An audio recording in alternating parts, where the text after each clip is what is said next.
زۆر زۆر خەمهێنە کاتێک ئەبینی خەڵکێک لەگەڵ دایک و باوکی باش نییە. زۆر خەمهێنە بەڕاست. گشتی خەڵک واجبە لە سەریان لەگەڵ دایک و باوکیان باش بە گشتی. عەبدێکی ئاسایی، کەسێکی ئەوە چەند ناخۆشە ببیستی کەسێک تاڵیبی عیلمە، ئەهلی مزگەوت، ئەهلی جەماعەتە لەگەڵ دایک و باوکی خراپ.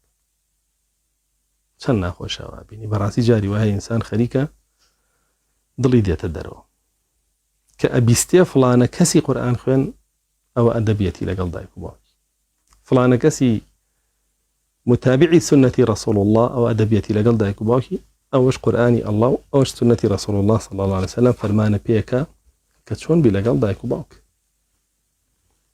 آخر بۆیە بەرەکەت نە لە زانستەکانمان ناماوە کە فێریە بین، نە لە کردارەکانمان ناماوە، نە لە کەسابەتمان ناماوە، نە لە ماڵ و منداڵیشمان ناماوە.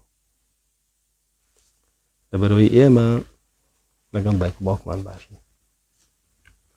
ئەمە ڕەوشتێکی قورئانیە، جێبەجێکردنی ئەجرە، دوورکەوتنەوە لێی و فەراهەمکردنی یا فەرامۆشکردنی بەڕاستی تاوانێکی گەورەیە.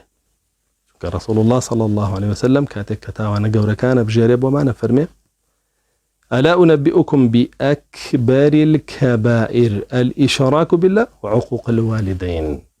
فەرمێ پێتان بڵێم گەورەترینی تاوانە گەورەکان کامانن؟ یەکەمیان شەریک بۆ خوا بڕیاردانە، دووەمیان خراپبوونە لەگەڵ دایک و باوک.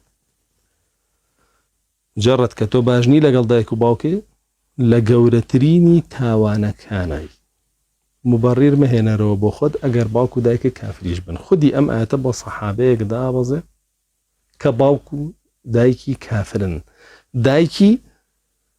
دایکی خراپە لەگەڵی و فەرمانی پێکا چاک بێ لەگەڵ ئاەتەکە.